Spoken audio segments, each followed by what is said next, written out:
¿cómo andás? Bienvenida. ¿Cómo andás, querido? ¿Andás bien? ¿Cómo andás?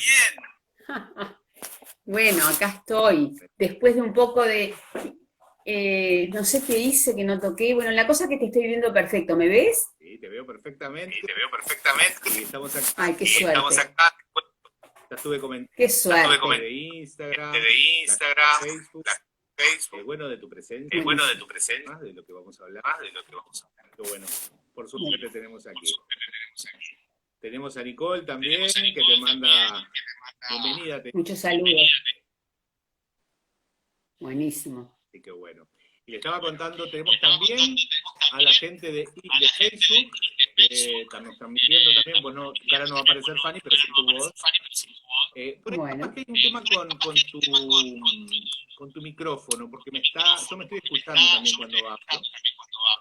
Capaz que si tienes algún auricular o algo, capaz que viene bien. no tengo auricular, pero yo te escucho bien, Claro, ¿eh? yo me escucho también, yo te escucho, pero me escucho yo también. Pero bueno, igual, no es algo nada molesto. Tenemos a Silvana también por Facebook. Así que bueno, vamos a estar. Estaba contando, Fanny, Sí, vos ingresaras, que bueno, vamos a estar tratando de tener, ¿no? Temón, que habíamos propuesto para esta semana, que son hijos, hijas de familias dentales. Temón, que entiendo que, bueno, hace rato está en la consulta, nos está apareciendo, a quienes nos dedicamos a temáticas vinculadas con psicoterapia, por distintas razones, ¿no? Directa o indirecta, claro. aparece, ¿no? ¿Cómo ves vos en el tema de la consulta las cuestiones relacionadas con las familias, como parentales, tanto en lo que tiene que ver con consultas por infancias, a nivel escolar, Claro. bueno, distintos factores. Ahí como para un primer pantallazo. ¿Cómo ves el tema? Claro, vos sabés qué te cuento, Rubén. Cuando yo abro la puerta del consultorio, me acuerdo que soy psicóloga porque yo egresé en diciembre, va a ser 40 años, Ay, ay, ay. y lo que yo estudiaba en los años 70 y lo que veo hoy no tiene nada que ver. Entonces ya abro la consulta y escucho a la gente y veo unas realidades tan distintas a lo que uno se estudió. Entonces, la familia nuclear, mamá, papá, no es la norma, está lleno de familias monoparentales, que la mayoría, tú sabes muy bien, que son jefas mujeres, pero cada vez más crecen hombres que solos por decisión o por circunstancias crían y lo hacen muy bien a sus hijos, ¿no? Entonces, ahora viene también la consulta de hijos de padres del mismo sexo, ¿verdad? Exactamente. Es un tema que lo vemos, ¿no? Yo no sé, es que como soy psicóloga de niños, trabajo con adultos y con niños, hay algo que quiero decirlo como introducción que me parece que es esencial. 40 años en diciembre, así que en unos meses tengo 40 años de recibida, imagínate, ¿eh? Si peinaré canas, ¿no? Esto es del sol el pelirrojo, escuchame. Sí, ya las veo ahí, pero a los hombres les queda bien, ¿viste? Es la diferencia. A ver, en uno de mis libros, que no me puedo acordar en cuál, yo escribo que los niños, eso todos lo sabemos, que lo que necesitan es confianza de los padres. Entonces, hay necesidades biológicas. Si vos no lo comés, te morís. Si no tomas agua, la inanición también. Si hace mucho frío, no te abrigás de las inclemencias del tiempo. Esas son las necesidades biológicas y nos queda clarísimo. Es más, si vos no la cumplís, hasta te pueden llevar preso por no cumplimiento de los deberes inherentes a la patria potestad. Pero luego, y acá empezamos los psicólogos y los problemas, las necesidades psicológicas de los niños no nos queda claro. Por lo tanto, muchas veces los padres los anotan en los mejores colegios, les compran la mejor ropa, los mejores viajes, pero no cumplen, no satisfacen las necesidades psicológicas. ¿Por qué? Porque no nos queda claro. Entonces, yo hice como una familia, mira, necesidades psicológicas o emocionales o afectivas. Primera necesidad. Primera necesidad que tiene todo niño es de recibir amor con límites. ¿Para qué? Para sentirse, perdón, amado. Si vos recibís amor, como el padre sobreprotector o madre sobreprotectora, sin límites, el niño no se siente amado y no le da seguridad. Segundo grupo, todo niño necesita sentirse contenido y sostenido. ¿Para qué? Para sentirse protegido. Puede ser con un consejo, una mirada, un abrazo, una presencia física y emocional. Acá está papá y mamá, guiándolos, mirándolos, haciendo un gesto para acá, para ahí, a veces sin palabras. Y el niño ahí se siente protegido. Y el tercer subgrupo dentro de esta gran familia que son las necesidades psicológicas es contar la verdad sobre los antepasados, sobre las familias. ¿Por qué? Para sentirse justamente confiado. Entonces, el niño necesita seguridad, confianza, sentirse amado. No tiene nada que ver con la identificación sexual de los padres. Así que te puedo afirmar, pero estoy convencida que la felicidad de un niño, la felicidad es muy abstracto, el desarrollo emocional de un niño depende de que los padres sean homo, hetero, bisexuales, puedan satisfacer estos tres subgrupos de necesidades emocionales. Eso lo afirmo y estoy segura de lo que digo. Ahora que todavía no estamos maduros para aceptar las diferencias, yo entiendo, ¿no? Estamos en vía de... Pero la identificación sexual de los padres no influye en el psiquismo del niño. Influye más. Sí. Mucho lo que decís también, por dónde empezaste, te estás centrando, digamos, en las infancias, ¿no? La importancia de centrarnos en la perspectiva de las infancias en tanto que, digamos, el sector más vulnerable, ¿no? O sea, como pese que nacemos inmaduros, precisamos todo esto que vos bien decías, ¿no? Clasificación de la familia. En este caso, atravesar el tema de la orientación sexual, podemos atravesar la identidad de género, yo qué sé, incluso hasta la conformación por estructura, porque el tema familia nuclear también estaban las extendidas, ¿viste? Las viejas familias largas, grandotas, italianas. Ay, ¿te acordás? ¿No? ¿Te acordás? Las extendidas. Que claro, eso cambió mucho, ¿no? Cambió la arquitectura, cambió las formas de vida de alguna manera. Y entonces hay muchas formas de clasificar. Yo qué sé, hoy estamos pensando en, podemos pensar en la coparentalidad, por ejemplo. Pues hay familias monoparentales, o sea que tienes a una sola persona que ejerce las funciones, no el sexo, ¿no? Sí. Pero descartaba importante pensar en la perspectiva del niño, de la niña. Claro. Y por eso, porque a veces uno pone la atención, focaliza en esto, familias o uniparentales o homoparentales. Y en realidad lo que el niño necesita es que un adulto, ojalá que sea la mamá y el papá, o ambos, puedan satisfacer estas necesidades, ¿no? Entonces a veces uno pone tanto el énfasis, ay, mirá, es una familia monoparental, mirá, los padres son homosexuales. Y eso no hace el asunto. Exactamente. Y eso es importantísimo. Ahora, que todavía nos cuesta, la aceptación nos cuesta. Vos sabés que yo tuve la suerte de poder hablar con jóvenes, de diferentes edades, pero sobre todo adolescentes, que los padres en segundas nupcias eran homosexuales.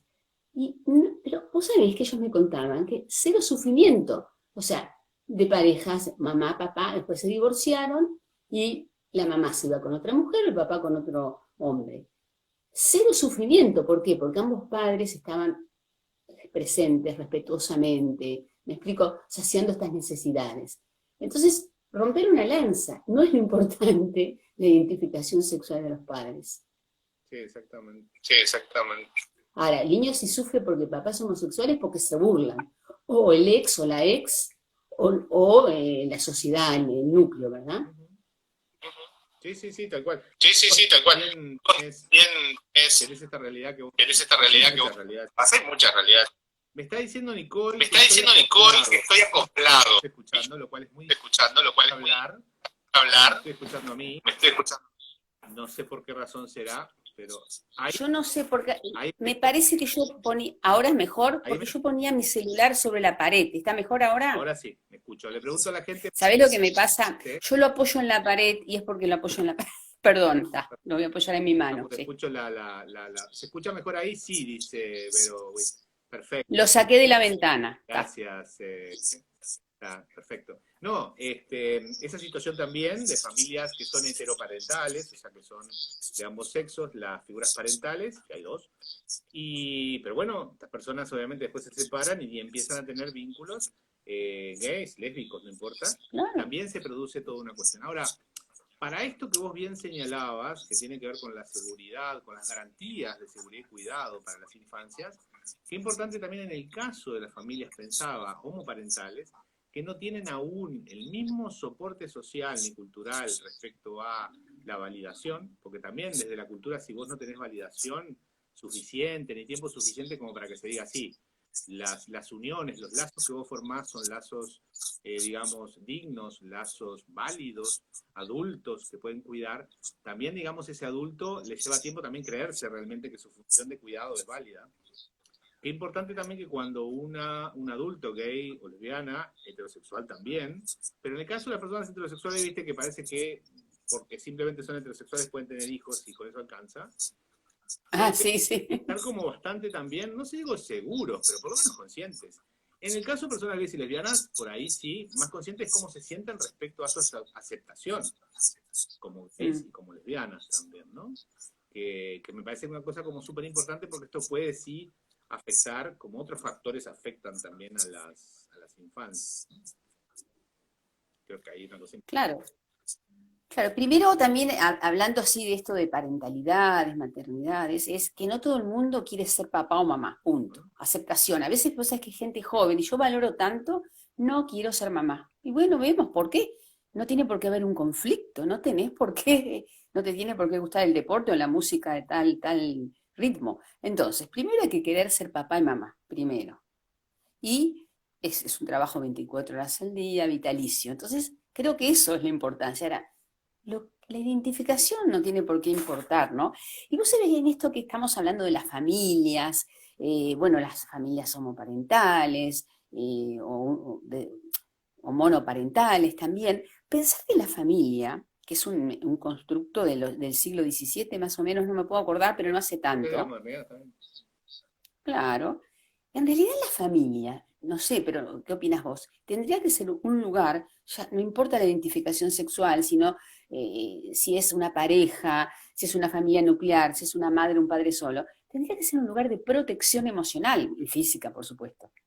¿Verdad? Debería. O sea, ahí está, debería, ¿viste?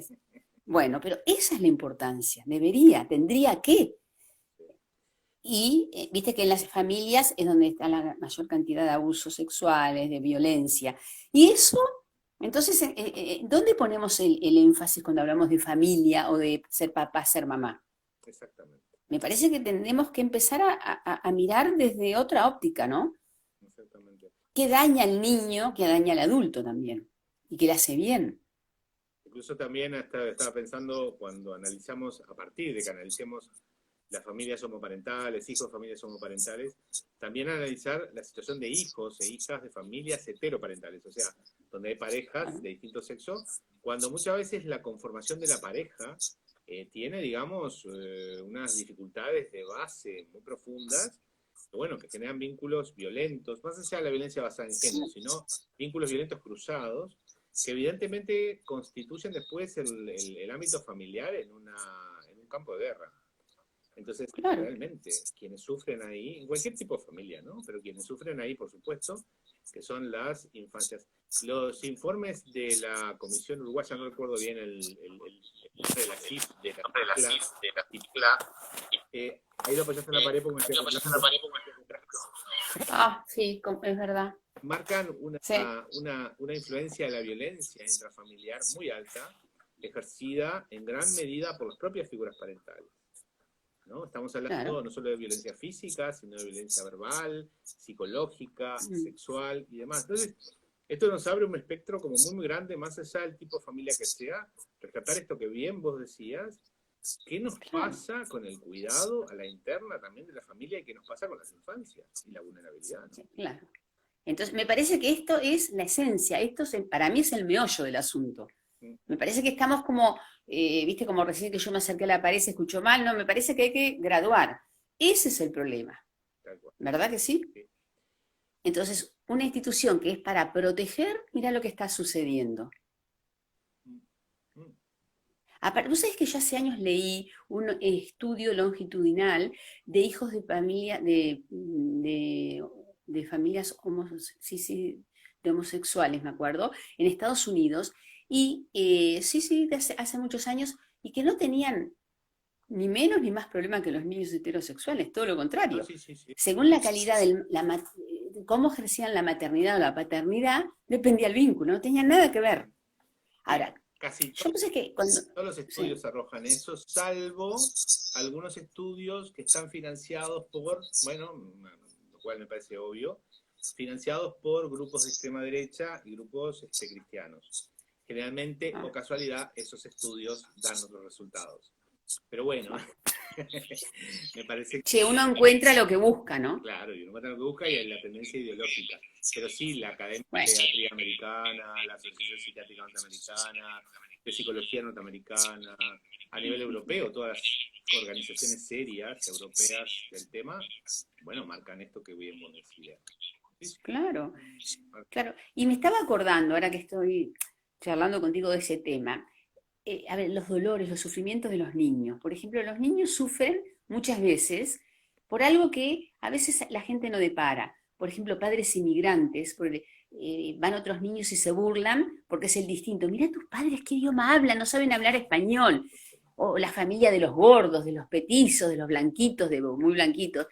Y eso es un dolor y un sufrimiento tremendo. Y nadie le da importancia.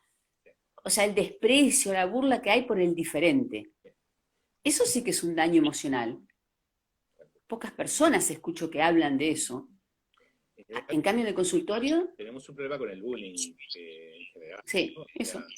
En el cual el bullying, sí, yo creo que es un tema que toca de alguna manera el tema que estamos hablando hoy, en el sentido de que también puede, digamos, ser un factor de bullying un niño, una niña, que esto es uno de los argumentos que mucha gente que está en contra, ideológicamente, de las familias parentales, plantea que los niños y las niñas de estas familias van a sufrir violencia a nivel de la escolarización, a nivel social y demás. Los niños y las niñas a nivel del sistema educativo sufren una violencia terrible también, terrible. Es una violencia silenciosa, que es el bullying, por ejemplo, entre otras situaciones, ¿no? Pero por múltiples razones, no solo por esto. Yo creo que ahí entonces es el sistema escolar el que también debe como trabajar en conjunto con las familias para que los sistemas de cuidado, o sea, la capacidad de cuidado de las infancias continúe cuando las infancias, bueno, acceden también al mundo más público que empieza por la escolarización. Eso es un tema. Yo creo que ese es el tema, ¿no? Cómo vos aceptás y respetás al distinto. Ni mejor ni peor, que es distinto. Hay estudios con hijos de inmigrantes, la vergüenza que tenían porque no sabían hablar el idioma del lugar, ¿verdad? Y bueno, eso es lo que tenemos que apuntar. Yo creo que si nosotros enseñaríamos a nuestros niños a ser respetuosos, a aceptar la realidad sin juzgar, todos estos problemas estarían disminuidos. Porque la base es la falta de respeto, de aceptación de la persona que piensa o se comporta distinto. Yo haría, viste, como había educación cívica, haría una materia, educación en valores, pero desde preescolar lo pondría, ¿no? Me parece que para mí es lo más importante, ¿no? Porque a veces uno dice, a veces yo escucho a los padres que me dicen en el consultorio, pero sí, lo mando al mejor colegio, le compro lo mejor, lo llevo a Miami y no es feliz. Y porque no afectivamente no está necesitando eso, necesita otra cosa. Entonces yo creo que tenemos que mirar a nuestros niños qué es lo que el niño necesita, no lo que yo quiero para él. También estaba pensando, Fanny, que no solo a nivel, por ejemplo, de las familias de estrato social medio alto o alto, sino que también esto forma parte de una cultura como más generalizada, que es la cultura del éxito, ¿no? Y la cultura de la competencia. Lamentablemente los sistemas educativos están como muy marcados y por eso también producen violencia, creo yo, muy en sintonía con esto de que la formación pasa por la capacitación, esto es, por tener herramientas para triunfar en la vida. Y triunfar en la vida más va en la línea de lo económico, ¿no? O sea, ese sería como el indicador. Éxito.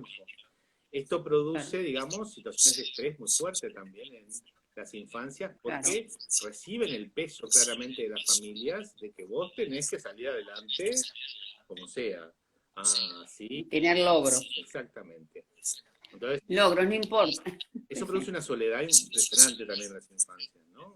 Y una frustración, Rubén, y una frustración. Yo veo que todos los que critican esta forma de ser actual, el sufrimiento de los hijos de parejas heterosexuales es tan grande por esta falta de límites, por la falta de respeto, por la falta de contención, que termina en ese sentimiento tan intenso de soledad, ¿no?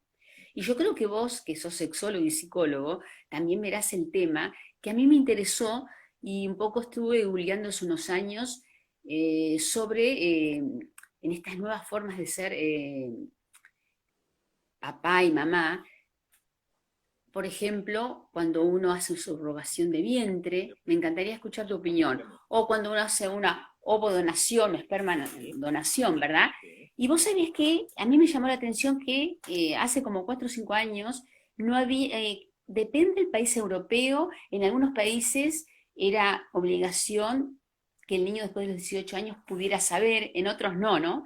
Y creo que esto es un desafío que nos viene, ¿no? El derecho de los niños a saber, por ejemplo, no sé vos qué opinás, si tienen derecho a saber quién donó el esperma, los óvulos, la subrogación de vientre, son todos temas que creo que se han abierto, que se vienen, ¿no? Se han abierto y que ya se vinieron en realidad. O sea que para empezar con esto estaba pensando en la película The Kids Are Alright, que Los chicos están bien, una película del 2010 norteamericana, que trabaja una de las protagonistas, Julianne Moore, donde justamente se plantea esta situación que vos decís, donde dos hijos criados, digamos gestados, son dos mujeres, una pareja de dos mujeres, las dos mujeres se habían turnado en su momento, una para gestar uno y otra para gestar el otro, y estos chiquilines tienen a esta altura 18 y 17 años. Entonces quieren localizar a el donante, que es el mismo donante. Claro.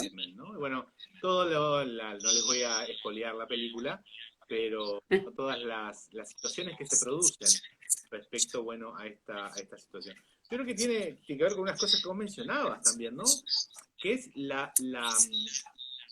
digamos, la información, el derecho a la información que se tiene sobre el origen.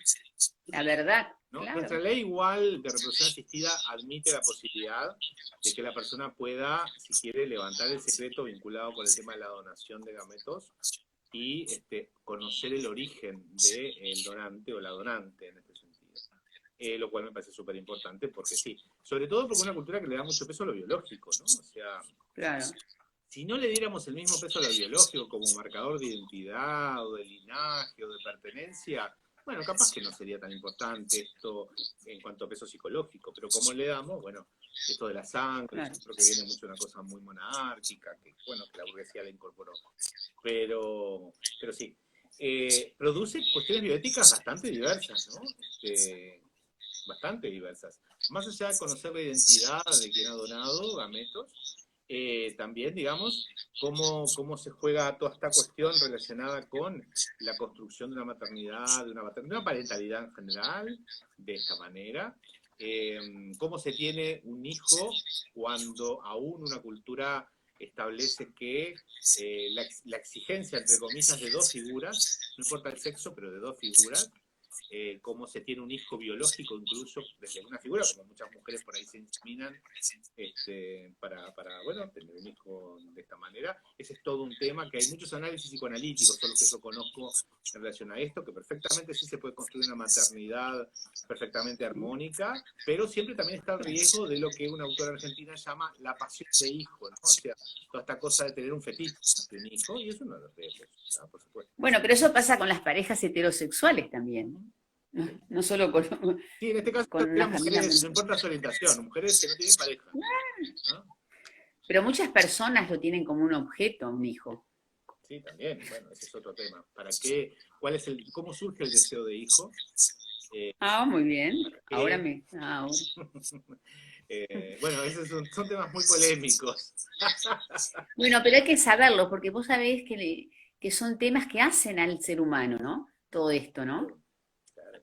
Eso lo ves en la consulta, ¿no? Cuando un hijo es deseado, cuando un hijo es traído para atraer al otro, cuando un hijo es traído porque tengo que tener un hijo porque está bien visto, pero no te doy corte porque no me despertás ganas de acercarme. Todas esas cosas son, para mí es lo más estructurante, lo más importante, ¿verdad? Claro, y también en estas técnicas de reproducción asistida, está muy vinculado con quienes tienen dinero también para poder generar estas cosas, ¿no? O sea, más allá, Claro. nuestro Estado, por ejemplo, nuestro país tiene una ley que, digamos, financia eso. Pero bueno, también... No hace tanto, ¿eh? ¿Eh? No hace tanto, será 6 años, no hace tanto. Sí, no hace tanto. Son las de baja complejidad, ¿no? Las de alta complejidad ya la cosa se complica. Pero, Claro. pero bueno, por lo menos es un algo. Pero sabemos que quien quiera realmente hacer una técnica de alta complejidad, como fecundación Ya sabes, sí, sí. y acá decía Claro. Fernanda, también hay que ver, dice, parejas por Instagram, parejas homo exitosas, famosas o con dinero, que viven una realidad diferente a la pareja trabajadora homo que adopta. Ay, claro. Bueno, pero eso tiene que ver con la situación económica y no con la identificación sexual, claro. Claro, influye, condiciona también mucho en la diversidad incluso de familias homoparentales que planteaban. Estoy mirando acá el Facebook, además de saludar, acá dice Jesús, gracias, bueno, por seguir ahí al firme, gracias Jesús. Elizabeth, desde el jardín a los peques y a las familias y orientadas con respecto a los valores perdidos, esos hijos son hijos de sus padres. Hay una transformación, hay una inestabilidad también de valores porque hay ¿cómo decirlo? Como un cambio permanente, ¿no? Ese es un tema. El tema de los valores también es todo un tema. Los valores son necesarios, por supuesto, ¿no? La discusión está en qué valores, ¿no? O en qué valores son aquellos hegemónicos o lo más importante para esto. ¿Cómo ves vos, Fanny, el tema de la escolarización a nivel de familias homoparentales y demás? ¿Cómo pensás vos que, o has visto, se produce este paso, ¿no? O sea, porque una cosa es cuando se adopta, se tiene un hijo biológico, ya sea por un método coital o un método por fecundación asistida, y se tiene dentro de la familia en la primera infancia. Pero la segunda infancia, que empieza el proceso de escolarización, ya hay un cambio, porque la sociedad, digamos, se incorpora de otra manera, se mete de otra manera. Claro. ¿Qué opinas vos respecto a estos movimientos en el acceso a lo escolar? ¿Qué ves? ¿Qué sube? No, lo que veo que hay que estar muy fuerte desde la casa y fortalecer mucho a los chicos para que se acepten y estar preparados, porque lo que veo, me estoy acordando de las niñas, sobre todo, que sufren porque no son las populares, porque son gorditas, porque no tienen tanta posibilidad de viajar. Entonces, de nuevo, y cómo sufren y cómo los padres, o el padre, o el que sea, lo puede sostener, contener y fortalecer y mostrar que no es lo más importante. Sí, hay bullying, claro que hay bullying, pero también hay bullying, por eso te digo, las niñas vienen llorando porque no soy popular, porque no me invitan a las fiestas. Es una sociedad tan exitista que en realidad todo aquel que no es aceptado porque no es la mayoría, sufre. Claro que hay bullying. De todas formas, a mí me parece que esto es un tema que viene arraigado de los otros niños de la casa, ¿no? De los padres. Por eso es tan importante fortalecerlos a los chicos desde el hogar. Total. Prepararlos porque te pueden decir cualquier cosa. Total. Sí. Y la verdad. Entonces, el fortalecimiento desde el hogar, bueno, sí, te crió sola, o sí, soy homosexual. Y a ver, o sea, explicar y la aceptación, bueno, primeramente la aceptación empieza por el adulto y después lo transmitimos al niño. Fortalecerlo, sí. Evidentemente los padres tienen que saber que hay que fortalecer mucho a los chicos, con la aceptación, con el respeto. Y bueno, pero bueno, es un desafío también, ¿no? Sí, será un desafío. Y además también en esta época, con esta época me refiero también a una época hiperproductiva, ¿no? Porque los adultos también, que parentalizan, también se enfrentan, no importa su orientación, no importa su estatus social, ahí importa un poco, pero están también muy como, digamos, instigados a esta cuestión de lo productivo, ¿no? O sea, también esto de tener que trabajar, producir y demás, que bueno, que cuánto espacio, cuánto tiempo queda para este fortalecimiento del cual vos hablabas, ¿no? y esta valoración, o sea, no solo un tiempo cronológico, sino ese tiempo que implica del estar, ¿no? Del presente. Disponibilidad afectiva, me gusta esta palabra. La disponibilidad afectiva. No es estar solo físicamente, sino disponibilidad afectiva, estar abierto, receptivo. Sí. Claro, no pensando en la cuenta o en lo que tengo que hacer en el trabajo. Eso es lo importante, eso es lo que hace al desarrollo y al vínculo humano entre adultos y niños. Eso es lo más importante. Claro que sí. Sí, es una sociedad, esto de bullying, que también es una palabra que en facultad no se estudiaba, ¿no? Porque había más respeto por el otro. Y vos sabés que esto me está haciendo acordar cuando los niños venían llorando a la consulta en los años 80, que eran adoptados, y algún nenito se enteraba y le hacía bullying. Lo que pasa es que en los años 80, hace 40 años, no se hablaba de bullying, por lo menos. Sos adoptado, y el niño lloraba, entonces los padres lo traían a consulta, ¿no? Y esto me hace acordar un poco, ¿no? Cómo los niños a veces son el espejo de los adultos, porque escuchan la burla en las casas, ¿no?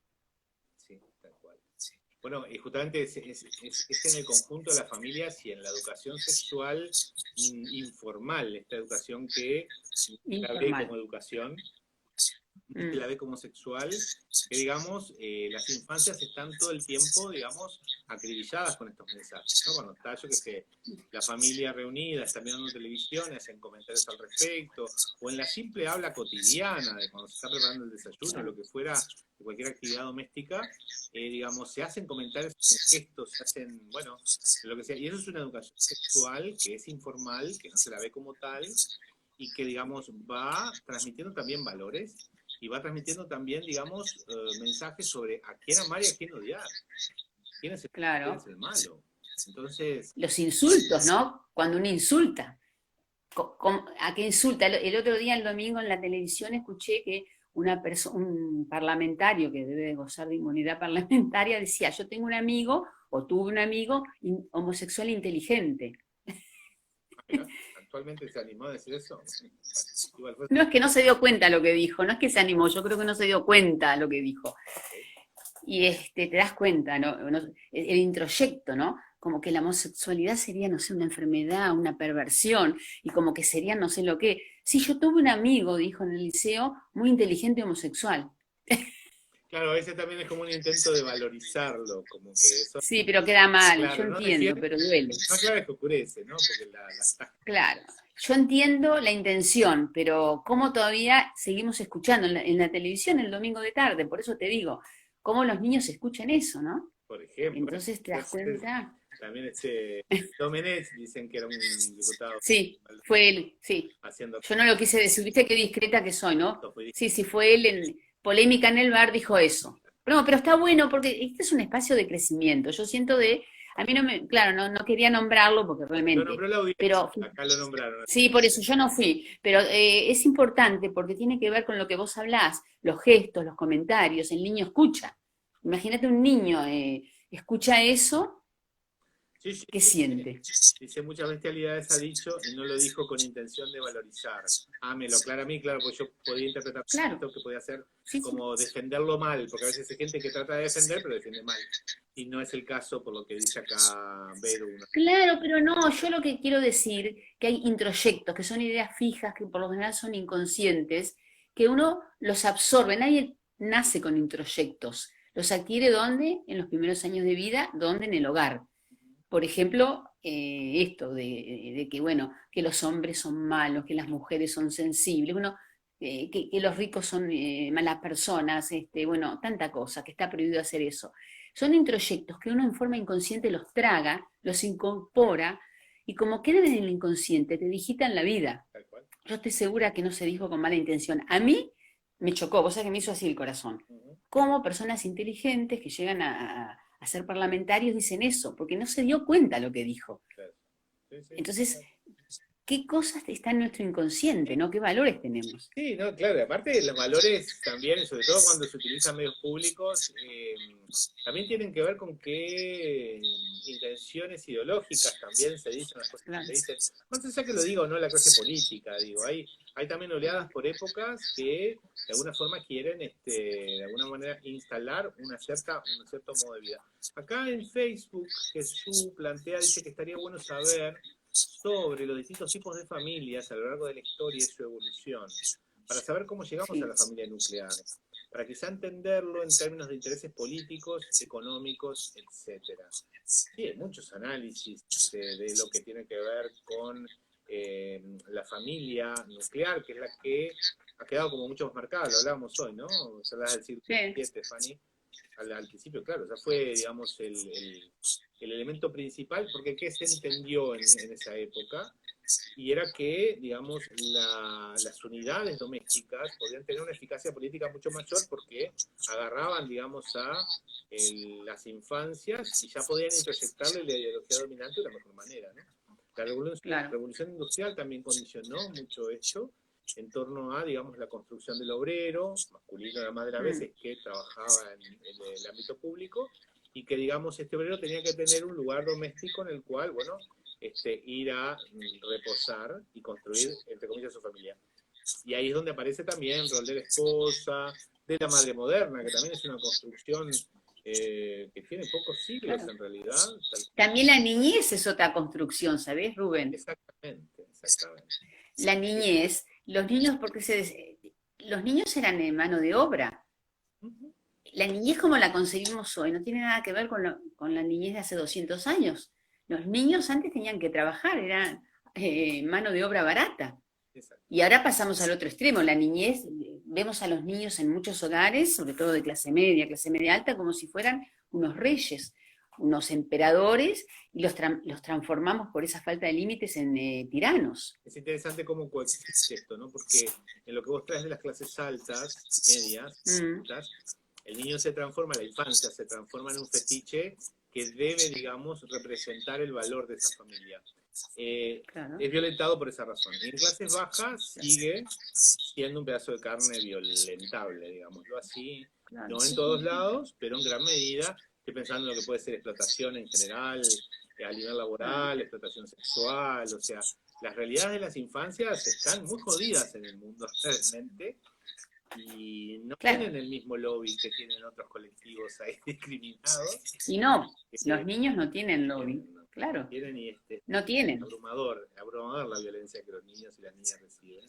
Bueno, pero fíjate, caminar por la calle, cuando ves a adultos o a jóvenes, adolescentes o adultos con esa agresividad, bueno, tiene que ver en la infancia, ¿no? Si bien hay gente que nace con más agresividad que otras, evidentemente, todo esto, esa forma de violentar, de exigir, de no respetar, crea más frustración e insatisfacción, ¿verdad? Sí.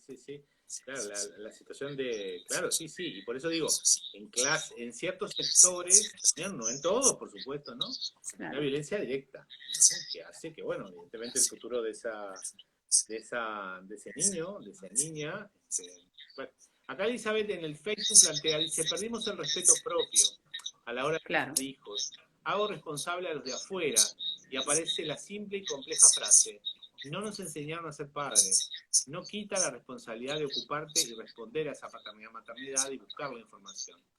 Soy maestra de inicial y los padres no saben dónde están parados ellos como supuestos adultos, y esos niños están muchas veces en la selva de la supervivencia. Qué fuerte, Eli, muy fuerte. Pero es la verdad. Y la mejor escuela es predicar con el ejemplo. Por eso decía, estos peques son hijos de esos padres. Claro, ahora entiendo. Claro. Los peques son hijos de esos padres.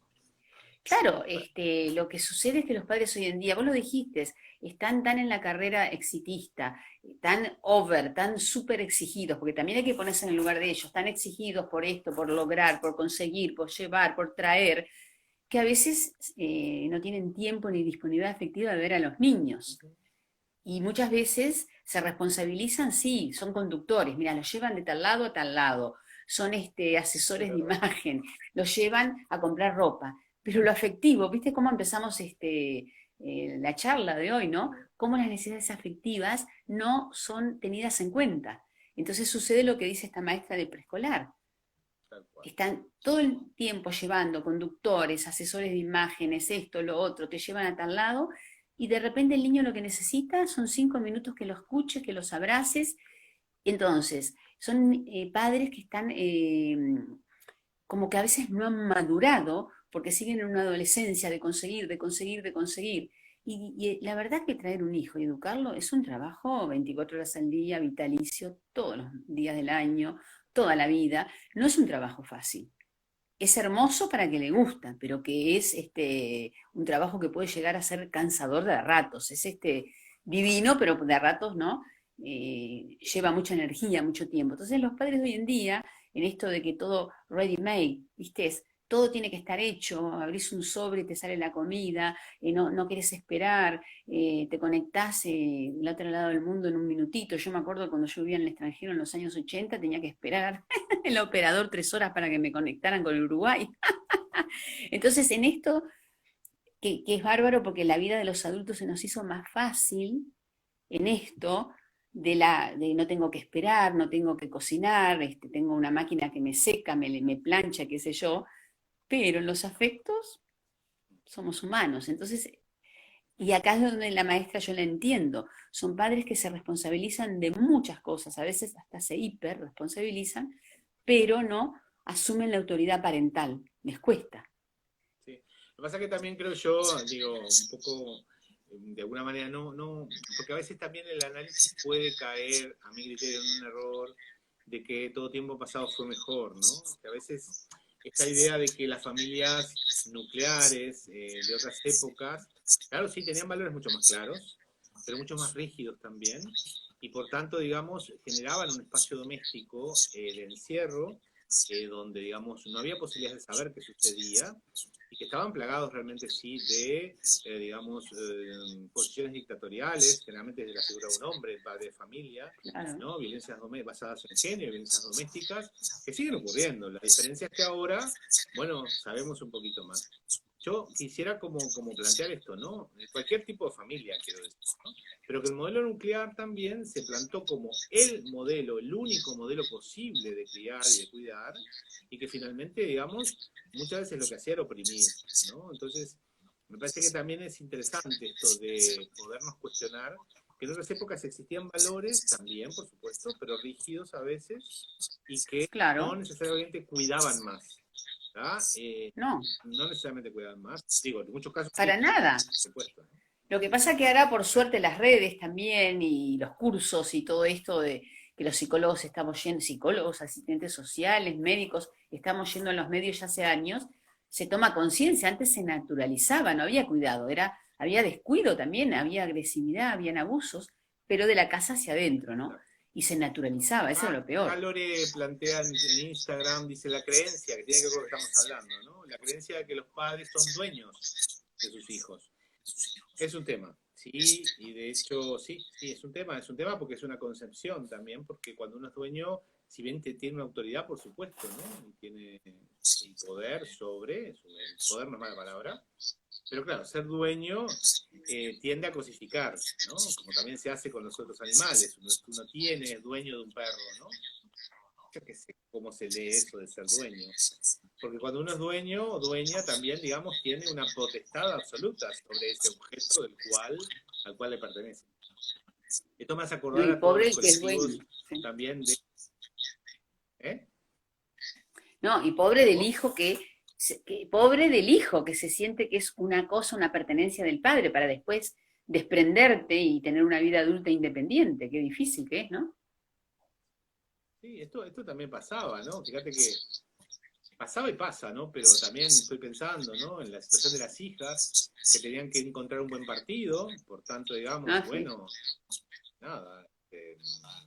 Eran objeto también, ¿ves? Eran objeto. También eran objeto. Que no defraudar a sus padres, ¿no? Desde una carrera, desde un trabajo que tenían que elegir. Entonces, pero estaba pensando actualmente también en colectivos de familias que se oponen a la educación sexual integral, por ejemplo, ¿no? Y que de hecho se etiquetan, se autodenominan, con mis hijos no te metas. Y ahí es donde está esta cuestión de mis hijos, ¿no? O sea, sí está bien, se dice mis hijos, pero ¿cuál es el grado de propiedad también que se tiene sobre los hijos? ¿Cómo se puede dialogar sobre una educación más comunitaria, ¿no? con mis hijos no te metas, ¿qué quieren decir? ¿Que ellos educan a sus hijos como ellos desean? Claro, y que el Estado a nivel de la educación sexual, de alguna manera, digamos, estaría, según plantean, induciendo una determinada ideología que se llama en sus colectivos y muchos otros también, ideología de género, ¿no? Que tiene que ver, bueno, que se puede discutir, sí, de alguna manera, pero yo aquí lo que quiero poner en consideración es esto de mis hijos, ¿no? Es importante que una figura parental tenga una potestad sobre su descendencia, pero una potestad que tenga que estar también conversada, porque si es potestad absoluta, volvemos al Imperio Romano, donde, digamos, el ciudadano romano libre adulto era el dueño absoluto de un cuerpo. Recordad que en la ley del pater familia del Imperio Romano, el ciudadano romano varón tenía el derecho de, si quería, mataba a su hijo. Si no lo quería, lo podía matar. Eso es un poder absoluto. Entonces, hay que ver también qué quiere decir tener poder sobre un hijo y tener autoridad sobre un hijo o potestad sobre un hijo. Es un tema como súper complicado, ¿no? Súper complicado. Claro. Bueno. Pero entonces, como un poco siguiendo el hilo, ¿no?, de la charla, que en realidad el sufrimiento viene por la burla, por la no aceptación, por el no respeto, que lamentablemente son características de la sociedad actual, posmoderna, como se llaman. O sea, me parece que sí, que nosotros que somos psicólogos clínicos, que queremos ayudar a la gente, que estamos ayudando a la gente, vemos que el sufrimiento viene por esto. La gente se siente no valorada, no aceptada, rechazada, por lo que sea. Desde el que usa lentes, desde el que es gordito, porque no es popular, porque el papá no sé qué pasa o habla mal, o porque, bueno, por tantas cosas. Entonces me parece que nosotros podríamos ayudar en la aceptación en general, ¿no? Y bueno, y todos estos introyectos, como digo, ¿no?, de pensar que el nene es así debido a que, y no. Un poco esto del que empezamos, que parece que no se escuchaba, que los niños necesitan sentirse queridos. Para eso los padres tienen que poner límites, ¿no? Tienen que sentir la protección, la contención de los padres para sentirse protegidos, seguros. Y lo que habíamos dicho, de decir la verdad para sentirse confiados. O sea, la protección emocional, no solo física, la seguridad, la confianza, eso son las herramientas de más valor que podemos brindar a nuestros chicos, a nuestros niños, ¿verdad? Sí, tal cual. Acá Elizabeth en el Facebook plantea, dice, estos padres son hijos de padres que sabían mucho. Hoy ellos corren para no defraudar a esa familia a la que pertenecen y no ser desalojados. Pierden el rumbo que tuvieron hijos porque y demoran en darse cuenta que tienen hijos que lo necesitan adultos. Sí, por ahí son padres que fueron hijos que aún sienten deudas con sus propios padres y que por ahí sí es probable que en muchos sectores tengan esta cosa no resuelta. Y Jesús trae algo también por Facebook que me parece interesante. Dice, realmente hasta hoy en día la niñez de los y las gurisas en los cantes, los asentamientos, ¿no?, se vuelve muy dura e incluso corta porque hay que ser adultos lo antes posible para sobrevivir en todos los sentidos. Entonces, esa infancia, dice Jesús, se puede tomar como otra forma de niñez. Yo creo que no, o sea, Jesús, creo que de alguna manera estamos conviviendo con periodos de la infancia moderna, que es cuando se inventa la infancia como sujeto de derecho, un ser vulnerable que hay que cuidar, y la etapa premoderna, donde el cuerpo pequeño, yo lo defino así, no era visto como niño, era un adulto más, pero de cuerpo chiquito, digámoslo así, donde, bueno, le tocaba la misma suerte que a un adulto, digámoslo así. Sí, pero vos fíjate cómo conviven las dos, ¿no? Lo que dice él en los asentamientos, en los cantegrines, ¿no? Y mirá lo que pasa en la clase media, tal vez, que la infancia es más larga todavía. Se va alargando. Me parece que se va alargando, ¿no? Y las brechas se van aumentando. Por eso claro. es tan importante, ¿no? Cómo el contexto social, económico, cultural influye en los tiempos, en la maduración o en la no maduración, ¿no?